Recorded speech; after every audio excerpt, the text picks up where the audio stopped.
할렐루야. 7월 7일 목요일 아침입니다. 오늘도 말씀과 동행하기에 우리의 하루가 멋있고 맛있고 향이 있는 제자로서의 삶이 되기를 소망해 봅니다. 이 시간 우리 함께 찬양하며 아침의 문을 열어가겠습니다.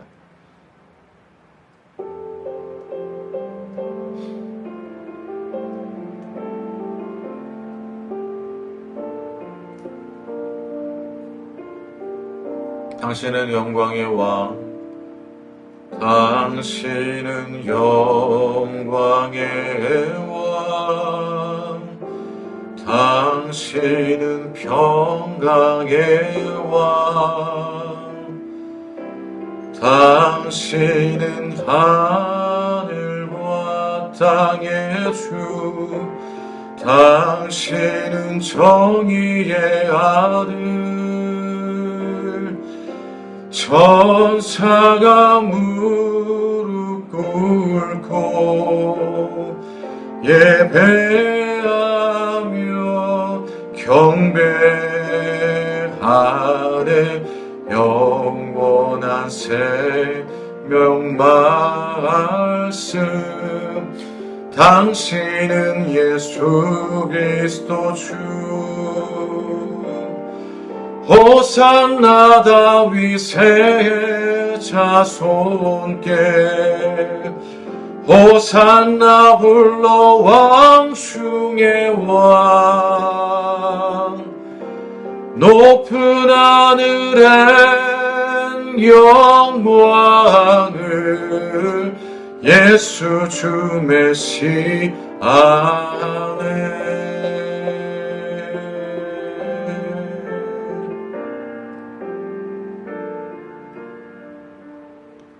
네, 그리스도 예수가 지금 우리의 메시아가 되십니다.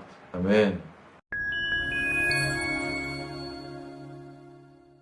오늘 말씀과 동행하는 하루의 본문은 디모데전서 6장의 말씀입니다. 여러분들, 프랑스 극작가 빅토르 위고는 우리 인생에 세 가지 싸움이 있다고 했습니다. 첫 번째는 자연과의 싸움이고, 둘째는 이웃과의 싸움이고, 마지막 세 번째는 자기 자신과의 싸움입니다. 그는 이 세 가지 싸움 가운데 가장 힘든 싸움은 자신과의 싸움이라고 말합니다. 여러분들 6절에 보면, 오늘 디모데전서 6장 6절에 보면 자족하는 마음이 있으면이라는 말씀으로 6절 말씀이 시작됩니다. 6절을 다시 한번 읽어보면, 그러나 자족하는 마음이 있으면 경건은 큰 이익이 되느니라. 자족이라는 말의 의미는 스스로와 만족하다란 말의 합성어입니다. 현재 내가 소유한 것에 많고 적음에 관계없이 있는 그대로 또 없는 그대로 만족하며 감사하는 마음의 상태입니다. 그래서 사도 바울은 빌립보서 4장 11절에 내가 궁핍함으로 말하는 것이 아니니라 어떠한 형편에든지 나는 자족하기를 배웠노니 라고 말합니다. 여기서 자족한다는 말의 더 분명한 원어적인 의미는 자연스럽게 산다 또는 어떠한 환경에도 적응할 수 있다라는 뜻입니다. 정말 행복하고 부유한 자가 되길 원한다면 자족하는 마음, 스스로 만족할 줄 아는 자족하는 비결을 배워야만 합니다. 사람들은 어떤 상황에서 감사할까요? 아마도 대부분은 사업이 잘 되는 것, 대학이나 시험에 합격하는 것, 취직되는 것, 진급되는 것, 자녀를 출산하거나 자녀들이 잘 되는 것, 풍성한 수확을 거두는 것 등등 우리 삶에 유익이 되거나 좋은 변화가 생길 때 감사가 터져 나올 것입니다. 그러나 성경은 우리에게 이것이 진정한 감사가 아님을, 이것이 바로 진정한 감사가 아님을 성경은 가르쳐 줍니다.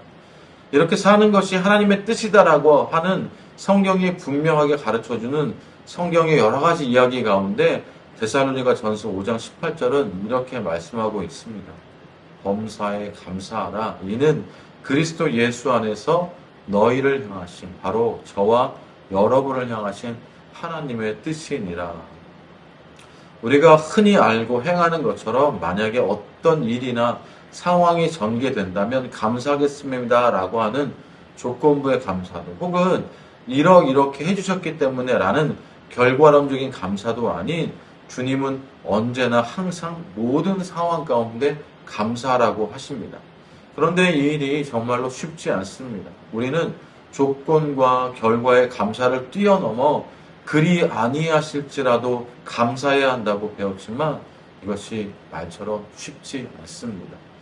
오늘 저와 여러분이 감사를 배우고 실천하고 그리고 보다 성숙한 감사로 나아가기 위해서 그 감사가 시작되는 그곳을 바로 이해하고 삶에 적용할 수 있기를 오늘 소망해 봅니다. 여러분들, 감사가 시작되는 그곳은 어디일까요? 오늘 우리에게 주신 디모데전서 6장의 말씀 가운데 그 힌트를 찾아보고 싶습니다. 오늘 6절과 8절까지의 말씀을 세 번역으로 제가 읽어보겠습니다. 자족할 줄 아는 사람에게는 경건은 큰 이득을 줍니다. 우리는 아무것도 세상에 가지고 오지 않았으므로 아무것도 가지고 떠나갈 수 없습니다. 우리는 먹을 것과 입을 것이 있으면 그것으로 만족해야 할 것입니다. 경건이라는 말은 하나님의 뜻을 따라 사는 삶을 의미하며 본문에서 경건하게 산다는 말은 만족하는 마음으로 사는 삶을 의미합니다. 구체적으로 무엇을 만족하냐 보았더니 우리에게 입을 것과 먹을 것이 있으므로 만족해야 한다라는 것입니다. 그리고 또한 6절과 8절 사이에 자족이라는 말을 설명한 것 이 사이에는 7절이 삽입되어 있는데 7절은 공술의 공수거의 인생을 말해줍니다. 즉 인생은 빈손으로 왔다가 빈손으로 돌아간다는 말입니다. 다시 요약하면 우리 인생이 빈손으로 왔다가 빈손으로 돌아가기에 우리에게 입을 것과 먹을 것이 있다면 만족하고 사는 것이 하나님의 뜻이라는 것입니다. 이렇게 보면 감사가 참 쉬워 보입니다. 지금 옷장을 열어보십시오. 그리고 여러분의 냉장고를 열어보십시오. 세상에 아무것도 가지고 오지 않은 우리의 옷장과 냉장고에는 넘치는 은혜가 있습니다. 그러나 본문 내용과 관련된 이스라엘 사람들의 역사를 살펴보면 우리는 오늘 이 구절에 숨겨진 놀라운 신앙 고백을 발견할 수 있습니다. 이스라엘 백성들이 애굽에서 종살이를 끝내고 모세의 인도로 홍해를 마른 땅같이 건넜습니다. 약속의 땅 가나안에 들어가기까지 광야에서 40년의 생활을 감내해야만 했습니다. 광야를 지나는 이스라엘 백성에게 제일 필요한 것은 무엇이었을까요? 하나님은 아무것도 없는 그들에게 만나와 메추라기를 매일 날마다 주셨습니다. 그리고 그들에게 또 주신 것이 있습니다. 신명기 29장 5절을 보면 주께서 40년 동안 너희를 광야에서 인도하셨거니와 너의 몸의 옷이 낡아지지 아니하였고 너의 발의 신이 헤어지지 아니하였으며 이스라엘 백성이 40년 광야 생활을 하는 동안 먹을 것과 마실 것만 주신 것이 아니라 그들에게 광야의 모래바람과 뜨거운 햇빛을 가릴 낡지 아니할 옷과 거친 광야를 걸어가도 헤어지지 아니할 신발을 주셨습니다. 수치상으로 40년 동안에 필요한 옷과 신발과 만나와 메추라기의 양이 얼마나 될까요? 그런데 수치보다 중요한 사실은 하나님께서 광야에서 살아갈 이스라엘 백성의 그러한 필요를 미리 아시고 매일매일 순간순간마다 그들의 필요를 채워주시는 놀라운 구원의 능력을 베푸셨다는 사실입니다.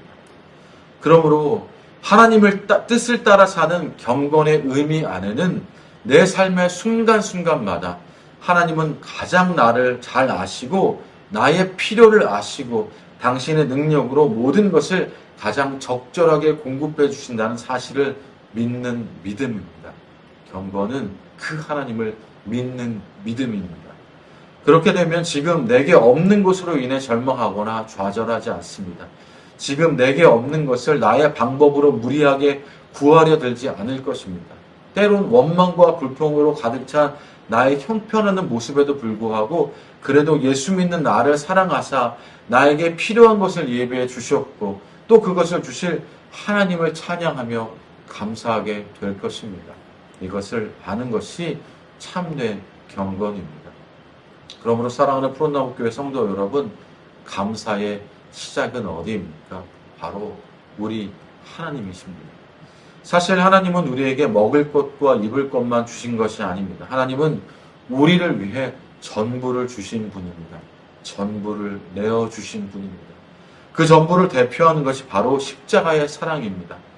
예수 그리스도를 주로 고백하는 우리 모두에게 하나님은 외아들을 내어주시기까지 우리를 사랑하셨습니다. 그리고 그 십자가로 말미암아 우리의 불평과 원망의 근원이 되는 죄의 번세를, 문제를 해결하셨습니다. 이기셨습니다. 그리고 새로운 생명을 주셨습니다. 새로운 믿음을 주셨습니다. 새로운 소망을 주셨습니다. 먹을 것과 입을 것에 만족한다는 말 속에는 하나님의 놀라운 구속 사역이 담겨져 있습니다. 그러므로 우리의 모든 감사의 시작이 전부를 주신 하나님이시고 그분의 은혜를 인정하는 데서 바로 시작됩니다.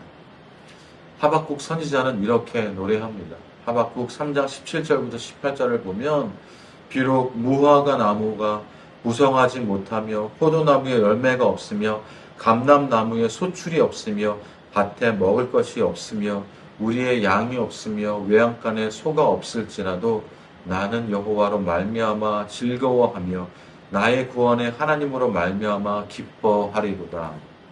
하나님의 구원을 노래하는 사람은 자연스럽게 하나님의 채우심과 인도하심을 경험하게 됩니다. 그러나 이것을 인정하지 못하면 죽도록 내가 고생하고 죽도록 내가 먹을 것과 입을 것을 염려하게 됩니다.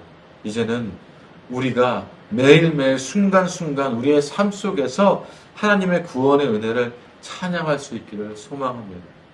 오늘 말씀 마무리하면서 우습기면서도 슬픈 우픈 이야기를 하나 전해드리면서 마무리하려고 합니다. 1900년대에 미국의 장로교 목사님이셨던 피터 마샬이라는 목사님이 계셨습니다. 어느 날 목사님에게 어떤 남자가 찾아와서 고민을 털어놓습니다. 목사님, 저는 한동안 11조 생활을 잘 했습니다. 11조 생활의 연봉 2만 달러일 때는 11조를 2,000달러 드리는 것이 어렵지만 그래도 기꺼이 드렸습니다. 그런데 이제 연봉은 50만 달러입니다. 그러나 이제 5만 달러를 11조로 드려야 하는데 그것이 잘 되지 않습니다. 어떻게 하면 좋겠습니까? 라고 상담했습니다. 그 사람을 물끄러미 쳐다보던 마샬 목사님은 당신의 말을 들어보니 확실히 문제가 있군요. 이 문제를 가지고 함께 기도하고 싶은데 그렇게 하시겠습니까? 그 사람은 반가운 표정으로 그렇게 하겠습니다. 라고 대답했습니다. 목사님은 그 남자의 손을 잡고 이렇게 기도했습니다. 사랑의 주님, 이분이 11조 헌금 문제로 고민하고 있습니다. 간구하오니 이분을 도와주시길 바랍니다.